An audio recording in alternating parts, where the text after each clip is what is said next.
the founder didn't just come up with the idea, oh, that's it, I want to make chocolate slave free or something? Maybe, like, what's the background behind the we need to mission? go back. Yeah, exactly. Then we need to go back to the day, to the why we were launched.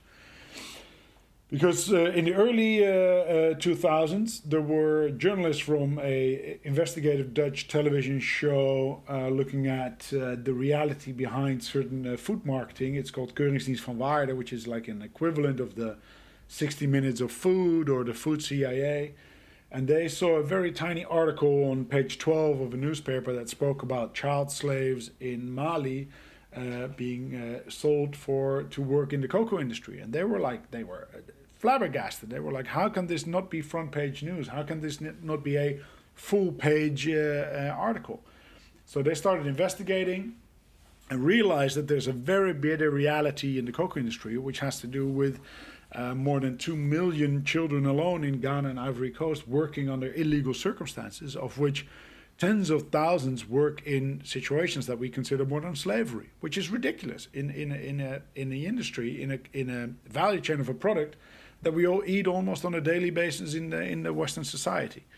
So they wanted to shed much more light on this, but the cocoa industry wasn't very open and prone to speak to them. So long story short, in the end, they just simply launched their own chocolate company to change that system from within, to show that it could be done. Who is them? Who is them? Who was it? So this is Keuringsdienst van Waarde, a television show with the journalist Teun van der Keuken. Oh, so the television show launched their own chocolate company. Exactly. So Tony's Chocolonely is derived from the first name of Teun. The international version of Teun is Tony's. And Chocolonely for our lonely battle in the chocolate industry.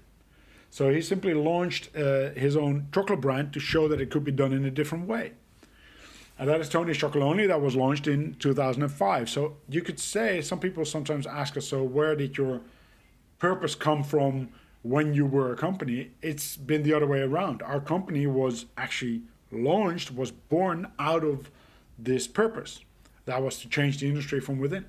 But how can you... So this is extremely interesting. So I don't know how much you were involved with that, but how are you just like that entering what I can imagine to be a very traditional market?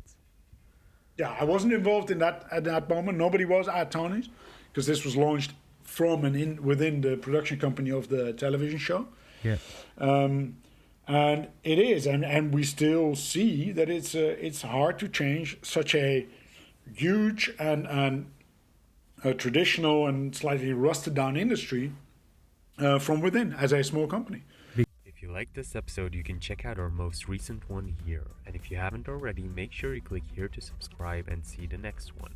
But if you're interested in more tips and tricks, then make sure to join our Facebook group, where you can find thousands of like-minded people and you get direct access and support to any business question from the entire startup funding event team.